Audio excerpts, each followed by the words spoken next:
This is Alabama Politics with Steve Flowers, an in-depth interview with Alabama's top political newsmakers. Now, from the studios of Troy University, here is Steve Flowers.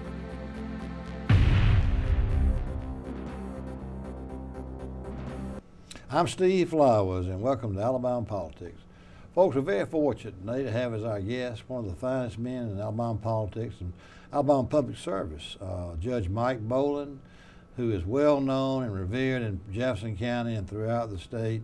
One of my favorite people in public service, and he's served a tremendous career on the bench in Jefferson County and on the Alabama Supreme Court. And unfortunately, Alabama has a law that says that any judge on the Supreme Court or Court of Appeals or circuit courts, probate judge, any judge, can't run again after they're 70, and Mike's in the same group I am. We're 70 years old, so if I happen to have been a judge, I couldn't run either. So we're in the same age group, and but fortunately for Jefferson County, Mike Bolin has retired. He and Rosemary were settled in their home in Vestavia, and lo and behold, there are 5 members of the Jefferson County Commission, 3 Republicans and 2 Democrats, and Mike's a lifetime resident of Jefferson County. I'm talking about true lifetime. He's got roots in Jefferson County, and he's sitting there retired, twiddling his thumbs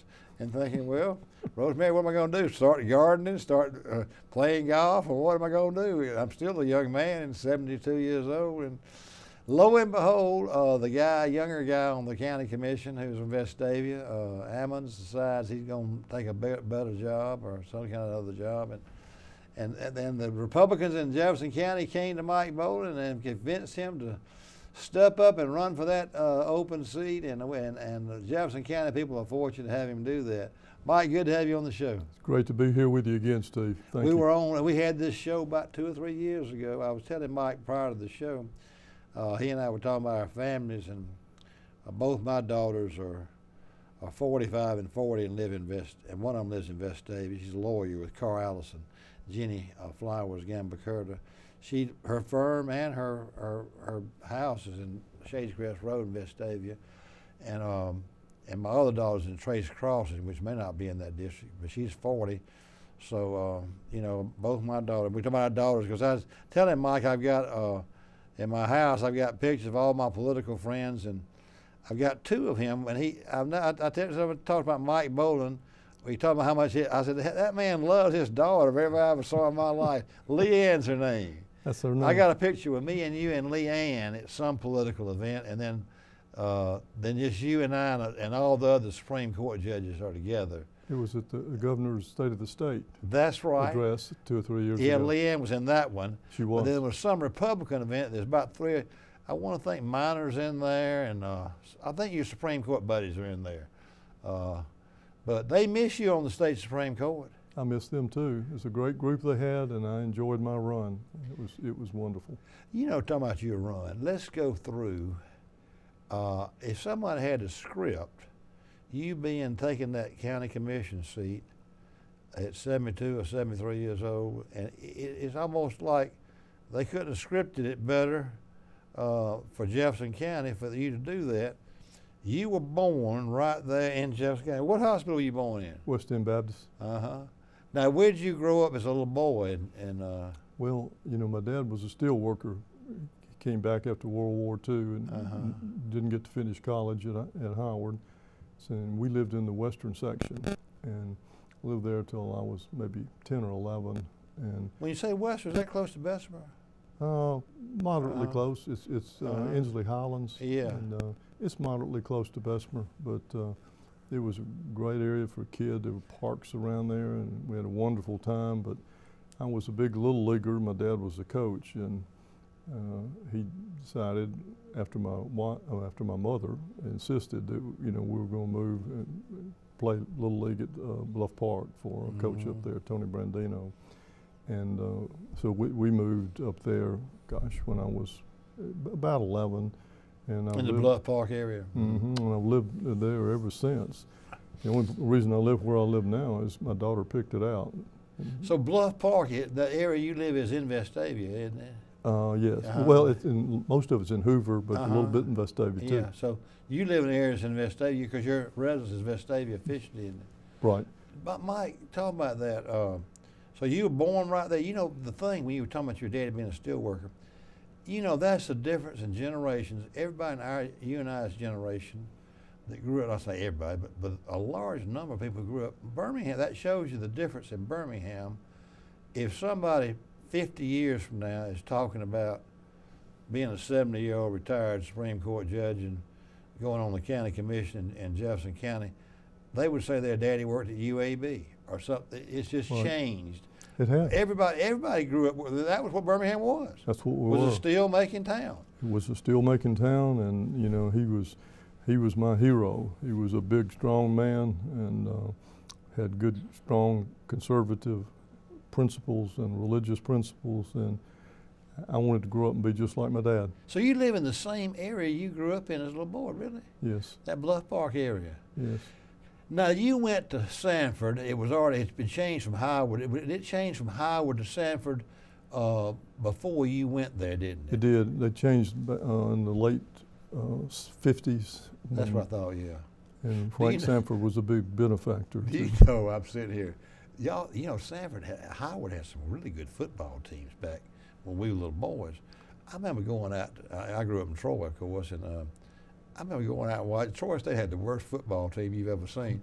I went out to watch Troy play Howard one night, and do you know Howard beat Troy 80-0? Well, It was 80-0. I wanted Bobby Bowden was coaching them or something. He was 80-0. I know my dad's first year at Howard before World War II broke out. They played Alabama. They had their, freshman teams, and they beat the dog out of Alabama. Did they? They did. I'm about a hard, sorry team too. Had Ears Whitworth. Right. They didn't want to win a game. They just wanted to have a party. Yeah. They were like 1-10. They were pretty bad. They really were. People don't realize Alabama went through an era like that. It's a good thing Coach Bryant decided to come from A&M. Yes. Mike, you know what I was talking to the two current Republican commissioners, Jimmy Stevens and Joe Knight, who are great guys. Jimmy's 72 and represents the western part of the district, and Joe represents Trustful. They're both longtime friends of mine, especially Joe. And Jimmy tells a story that show you, even though people think Birmingham and Jefferson County are a big place, and it is, there's still some hometown ties that all y'all have, because Jimmy was saying y'all were in the same fraternity at Sanford, and you'd come get him. He was about to flunk out or something. He was cutting up too much, and you'd come get him. Tell that story. He gives you a lot of credit for him graduating. He's invented that story. Oh, has he? The true story is I was kind of a pledge warden. I was older than Jimmy, and I had about 25 pledges, and my responsibility was to get them to make their grades and become active. And of the 25, if there were 25, 24 of them I couldn't get interested. They were, going out and doing things. Drinking beer and chasing girls. Exactly. Uh-huh. But Jimmy always did the right thing. Did he really? And he denies it now. He's shy, but no, he's always been a good boy, and he's always been my friend. That'll be a great group. You and Jimmy all are good age, and Joe Knight all in good health. And it'll be a good, y'all got enough walking around business sense, y'all can run the county like it needs to be run. So I want to tell you how much I thank you for doing that for Jefferson County State, because Jefferson County is the biggest county in the state by far. I mean, I know Huntsville City is big, but Jefferson's bigger than Madison, and obviously, it's the biggest county in the state. And it's a big economic engine for the state. It is. And you're right, UAB is the U.S. Steel of today. Uh-huh. And one of the things I hope to do is work with them to keep it coming. It's perfect. Now tell me this. Now I was talking about there are 3 Republicans and 2 Democrats. You'll be running for one of the Republican seats, left vacant by Ammons. The area includes Mountain Brook, Homewood, Vestavia, and does it get out on part of 280 anyway? Tell them all the areas it gets. It's kind of a long district, and you're right. It's got all of Vestavia, got a little bit of Hoover. It's got everything except the western part of Homewood. It's got most of Mountain Brook, And then it kind of ducks down and goes all the way out to Leeds. Got a little bit in the bottom part of Leeds. Yeah. It's not in Joe's district, so it's kind of a string, and it's a little bit diverse. But hey, you know, I'm a homeboy. I've been I know where all you the know it places because you know Jefferson County. But Mike, going back to your after Sanford, you went straight to Cumberland Law School, didn't you? I did. At the Sanford, and then you practiced in private practice at first, didn't you? Did. I worked with Art Haynes. His dad had taught my mother down at Thompson High School, and he'd gone on to law school, and Art Jr. did too. And it was a great trial experience for me. They didn't do anything but try cases, so I came in, and Art Jr. particularly, he's a retired circuit judge. He was my mentor, and I couldn't have had a better one. And I had a really good 16-year run practicing law, and never really thought I would change. In downtown Birmingham, wasn't it? Y'all's firm downtown Birmingham? All lawyers were in downtown back in those days. Yeah. And then this opening came up. Actually, some people talked to me about a circuit position, and I thought about it, but there was an old political guy, you may not have known him, named Slim Reynolds. I heard his name, I didn't know him though. He was great. He'd been a district judge, and then he came down to be probate judge and was moving up to the senior position, and he'd been my mentor. And he called me one day and said, you know, Mike, why don't you come by here and talk to me? And I did. How old were you, about 40? You practiced for 16 years, so you're about 39 or 38. 39, 40. And I came by there, and he said, I want you to run for probate judge. I said, Judge, I've kind of almost given my word. He said, I don't pay attention to that. They'll find somebody else. He said, you're running for a circuit judgeship. There's 37 of them in Jefferson County. There's only 2 probate judges. This is what he told me. He said, you come up here, and you and I, you know, we'll run the courthouse. And he did. He had that much gumption. Probate judges in the bygone days were the most powerful people in the county. Very powerful, and they still are, I think, in the smaller, medium-sized counties. Was Bailey still sheriff that time? He'd gone from being sheriff. No, he'd gone. Mel Bailey was the sheriff then. That's what I'm talking. Mel Bailey was the sheriff. Yeah. He was. He was like John Wayne. He was. He looked like it. He looked like a sheriff. Talked like him. Big. And law and order. Oh yeah. Boy, if something didn't go right in an election, and he thought, we had one time where we had a machine foul up in a couple of precincts, and it happened to have a liquor amendment on the ballot. He was against Sunday liquor sales, and he went ballistic. I'm glad I didn't work for him, but his assistant chief, he got a good talking to that time. Now you won that probate race in what year would it have been? Let's see, that would have been in 86. 86. And 88. 88. So it's 6-year terms. You went for the probate judge in Jefferson County in 88. Now how many, you served 3 terms? Or? Well, not quite. I was re-elected in 94 and re-elected in 2000. Yeah, and then you were on the Supreme Court in the middle of that, didn't you? Right, in 2004, there was a decision that the court made. They didn't have too much probate experience on the court at that time, and it was the Baby Sam case, and I really thought that the court had missed it, and that they would potentially ruin the life of this child. There was a kind of a late coming in birth father, and hadn't had anything to do, hadn't supported the child, but he wanted the child. And the child's now 4 and lived with a couple in Tuscaloosa County. And the basis that the court ruled on in saying, you know, sorry, we got to undo this, and that was about the time you had baby Jessica and baby Richard. A lot of these cases where kids were getting to be 3 and 4 years old, and then you'd see somebody take them screaming from their parents and put them in a car with somebody they never even seen before. So that I got together with a judge from Shelby County. I wanted her to run for the court. She would have been great. Who was this now? Tricia Furmeister. That's right. She was really active in family court. Y'all both were probate judges. Yes, and she was super. But she said, no, this is not the time for me. You know, she was younger than me. She said, you run, and then you get down there, and the next election, I will. And we'll teach them a little probate law. And she'd have done it. Unfortunately, the good Lord took her before she got to do that. She got leukemia and and didn't make it. But that's the reason I'm on the court. Was to me a badly You just decided. saw for you, and you know what? They always like that idea among the courts because you were the probate judge on that court. You'd had that experience and a good bit of experience being Jefferson County probate judge for 16 years. That's a long time. Well, it's a You long saw a time. lot of family stuff, and then you had a lot. They would defer to you, I bet you, on a lot of those cases on the Supreme Court. They listened to me because they knew I'd been there and done that. Yeah. You know, that's a good court you left, and they really miss you. Kelly Wise and Tommy Bryan and, you know, Will Sellers and Tom Parker, all of them. Sam Shaw. That's a great court. They really do miss you down there, but, you know, that's just part of it. But back to this county commission thing, this is really, really ideal. I got to tell people this is the weirdest thing, the way this thing developed.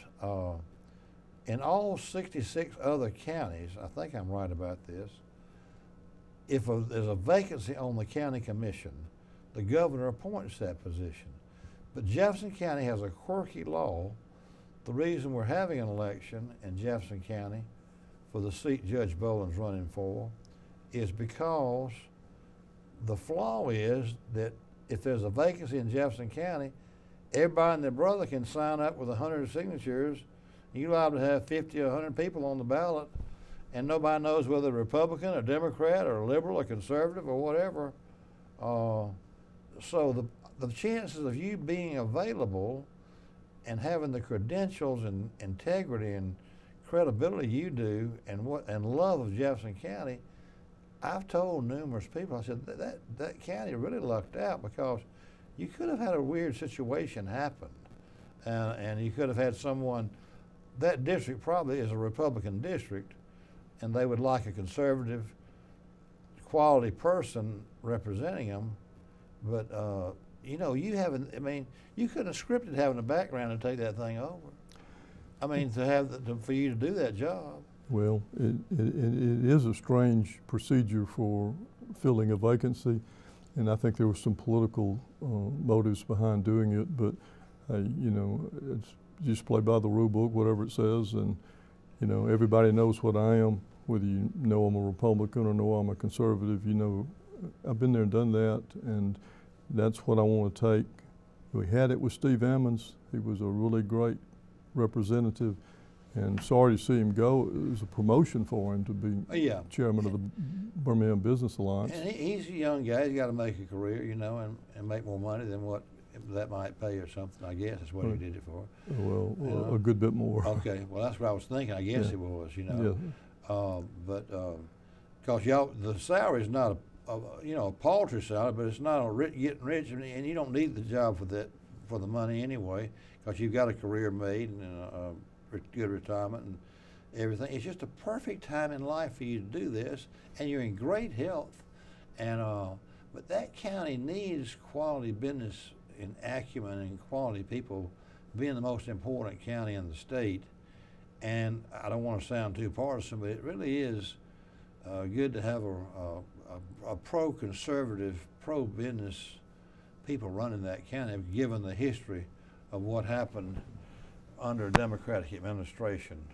It's been a decade ago now, but it was devastating for not just Jefferson County, but the whole state of Alabama. Well, we're still paying for it.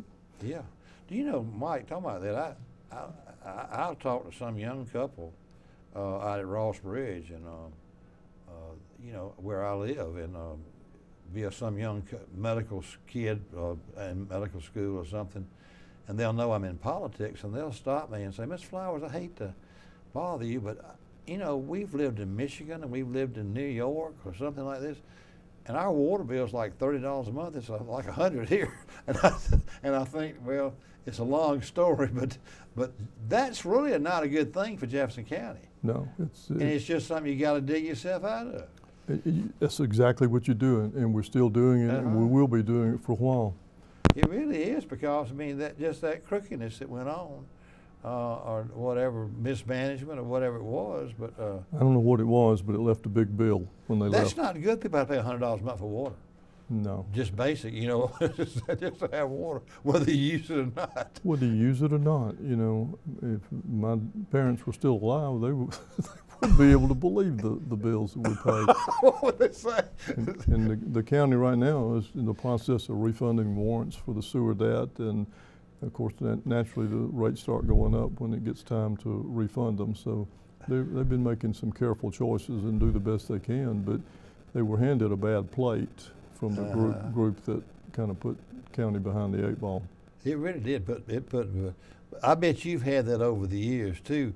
You've had a young couple people say, Judge Bolin, you know, I moved here from Minnesota and I'm a young doctor here, but I bet you've had that happen quite often, haven't you? I've had it, and I tell them it's too long of a story. You don't That's want what to hear I tell them. I said, it's your story. Just live with it. I said, I'm sorry. It's just some bad politics. I do say it was some bad politics went on here. It was very unfortunate for the citizenry because they're paying the bills. You know what I think is so great too is your camaraderie and history with Knight and Stevens, and I'm sure you're friends with the two Democrats on there. Oh, one I haven't really met. The other one, she seemed very sweet. I went down and did the swearing-in ceremony for Steve and Ammons and Jimmy Stevens back in January, and stayed for the. Did you swear them in? Mm-hmm. And they do it. Where'd they do it? In the courthouse down in Jefferson County Courthouse. And actually where they hold chambers every week. And yeah, listen. I've been on a court with 9 people. It's hard to get 9 people to think the same thing in every matter. But as long as you're civil and work together and, you know, try to work things out, it can happen. And so I look forward to working with all 4 of them. But I am closer to Jimmy and Joe Knight. This will be a good challenge for you too, because I mean it'll be an interesting thing, because that's a pretty big job. People don't realize how big a government Jefferson County is. What budget do y'all have? What's the annual budget for Jefferson County? Do you know? I haven't gotten into it yet, but it's a lot of money. And that's the capital end and then the ordinary needs to fund the agencies that the citizens need services from. Now, don't y'all divide among the county commissioners like financial gets one, roads are one, or something like that? They do. Didn't Stevens have the roads and Joe has the finances right now or something? He does, and Steve Ammons had economic development, and I hope I get to keep that. It'd be natural if you do that. Yeah, and I really would enjoy it. But one thing they've done since this new group has come in is create a different system of county government where they got a county manager and pick the perfect person to be the initial county manager. Patelis, yeah. Tony Patelis. Yeah. Sweeter man never lived, and just great. He was sweet, but he also was decisive and you know, in a nice way. He wasn't. I served with Tony in the legislature for a long time. Hey, we were good friends in the legislature. That's right, yeah. We served in the legislature for about almost 2 decades together, how long as he was there. I was already there when Tony came. We instantly became friends. And he was very, just like you said, you couldn't help but like him. He's sweet. But then on the issue, he'd look at it and say, I'm on this side of the issue. Well, he led the transition so that the commissioners can do what they should do, and that is oversee the business of the county and not be a glorified department head. You have department heads now, and they answer to the county management. It comes up that way. And Tony retired, of course. He's married to a retired circuit judge, and she made him retire. But the county and the HR couldn't have found a better person than the one they got now, Cal Market. So everything is running smoothly. All you got to do is just kind of pick up the back end where you still got some debt, sewer debt and so forth, and fix it so that, my dream is to spend as much of the citizens, taxpayers' money as you can on capital improvements, because you can see those things and not necessarily just a bureaucracy. Have enough people there to serve the needs, whether it's buying a car tag, buying a driver's license, doing whatever, probate court, having a court with that jurisdiction. But concentrate to the extent you can on capital improvements, because the public can see those and they can enjoy them for years or longer. That's funny you say that. 'Cause not funny, but interesting, because I was having lunch with Jimmy Stevens and Joe Knight, the Bright Star, fairly recently, and they said the same thing. So y'all on the same page with that. They were talking about capital improvements where you can see it. Right. You know, 20 years from now you can say, well, at least I had something to show for it. You know, I had that conversation this morning early with some government affairs people here in Montgomery that were talking about that, and they were asking me, Joe Bonner asked before he left if he thought KI had a legacy. You have to have something concrete, some issue, like Fob James had a legacy with saving that money from the oil thing. Big Jim Foltz had a legacy with farm to market roads. You know, George Wallace had several legacies. But, you know, the question is, do you have a legacy? I mean, but back to this particular thing, you being in the right place at the right time on that county commission thing is so fortunate for Jefferson County, and especially those folks in those areas you're going to represent, of Homewood and Vestavia and Mountain Brook and Leeds and all through there. It's an important part of the state, and it's important that you do that. And I want to thank you as an Alabamian for doing it, because you're one of the most respected men in the state, and your pedigree and background in Birmingham is just so perfect. I mean, you got the born and raised right there. You know the county. Well, know the people. I've been blessed. I've had a good life, and I want to give back. I want to help take care of the county that's been so good to me. Well, you appreciate you doing it, and we appreciate your time on the Supreme Court and time as probate judge of Jefferson County. But our time is up here. Folks, our guest has been Supreme Court Justice Mike Bolin, who is born and raised in Jefferson County, and he was probate judge in Jefferson County for 16 years, before serving 18 years on the Supreme Court. Practiced law 16 years in Birmingham. And we thank you for taking time to be with us. And we thank you viewers for watching. And that election will be right around the corner, July 18th. That's correct. Mike Bolin, thank y'all so much for watching. Thank you, my friend.